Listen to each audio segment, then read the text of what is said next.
La historia no solo se cuenta con héroes o grandes revoluciones. A veces, lamentablemente, está escrita por quienes convirtieron sus propias naciones en auténticos campos de exterminio.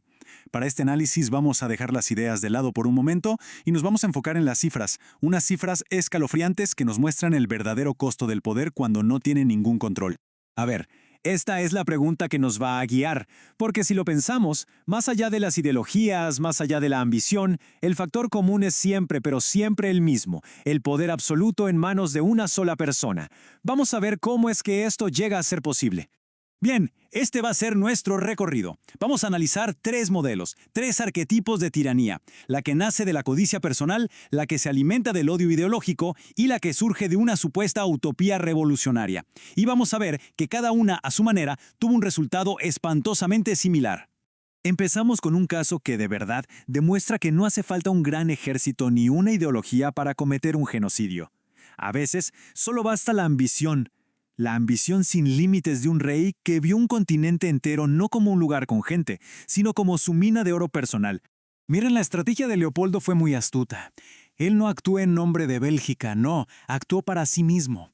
Creó una fachada, una supuesta asociación humanitaria, para poder apoderarse de un territorio que era 14 veces más grande que su propio país. El objetivo, someter a su gente a la esclavitud. El Congo era literalmente su finca personal. Y aquí es donde la cosa se pone todavía más oscura, porque no se trataba de violencia porque sí, no, era un sistema de terror perfectamente calculado.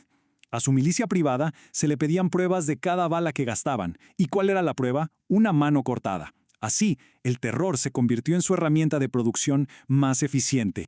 15 millones de personas. Pensemos en esa cifra un momento. Es el equivalente a un holocausto, uno que estuvo silenciado por décadas.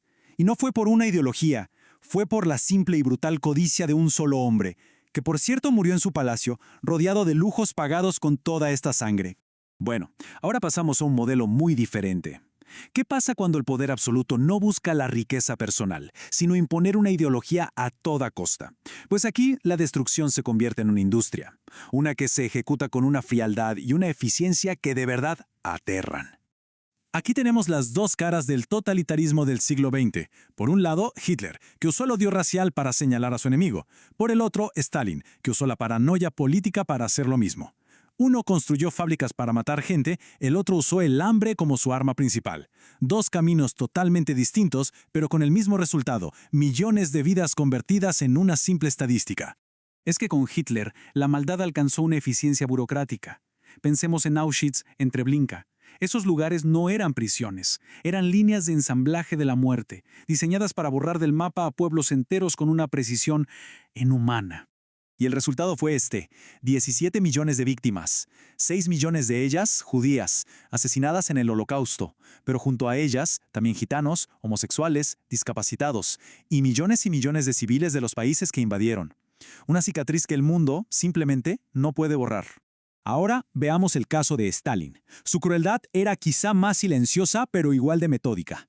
En Ucrania, por ejemplo, provocó una hambruna artificial, lo que se conoce como el Holodomor. Ojo, no fue una sequía, no fue mala suerte, fue una decisión política. Se confiscaron todos los granos y se dejó morir a millones de personas solo para aplastar cualquier tipo de resistencia.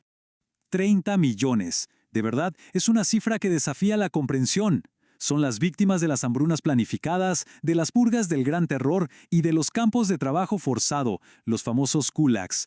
Pero aquí hay una gran diferencia. Stalin no combatía a un enemigo de afuera, él exterminaba a su propio pueblo. Y justo cuando uno piensa que las cifras no pueden ser más altas, bueno, llegamos a nuestro último caso. Un líder que, en su obsesión por construir una utopía, terminó desatando la mayor catástrofe humana provocada por una sola persona en toda la historia. La idea, en papel, sonaba revolucionaria, superar a Occidente en tiempo récord. Pero el método, un desastre absoluto. Se obligó a los campesinos a dejar de cultivar la tierra para que se pusieran a producir acero en hornos de patio, así, improvisados. El resultado, como era de esperarse, fue el colapso total de la producción de alimentos. Y esto es lo que el partido ocultaba al mundo mientras publicaba cifras de producción supuestamente triunfales. La realidad era un infierno. La desesperación fue tal que llevó a la gente a hacer lo impensable para poder sobrevivir. El famoso gran salto adelante fue en realidad un salto directo al abismo. 78 millones. Es la cifra más aceptada. si sumamos la hambruna, las purgas de la revolución cultural y la represión sistemática. Para que nos hagamos una idea, este número supera a las víctimas de Hitler y Stalin, juntas. Y a pesar de todo esto, su rostro todavía adorna los billetes en China. Entonces, después de este recorrido tan oscuro, ¿qué nos queda? ¿Qué aprendemos? Hemos visto la codicia, el odio y hasta la utopía convertidas en armas de destrucción masiva. La lección final es tan simple como aterradora. Al final, este es el patrón, ¿no? No importa cuál sea la excusa, el progreso, la pureza racial, la revolución, el resultado siempre es el mismo: la devaluación total y absoluta de la vida humana.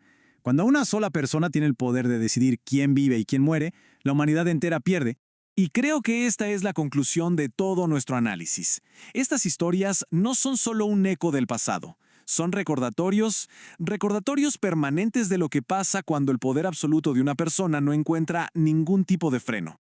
Y bueno, cerramos con esta reflexión. Recordar estas cifras no es un ejercicio de morbo, para nada.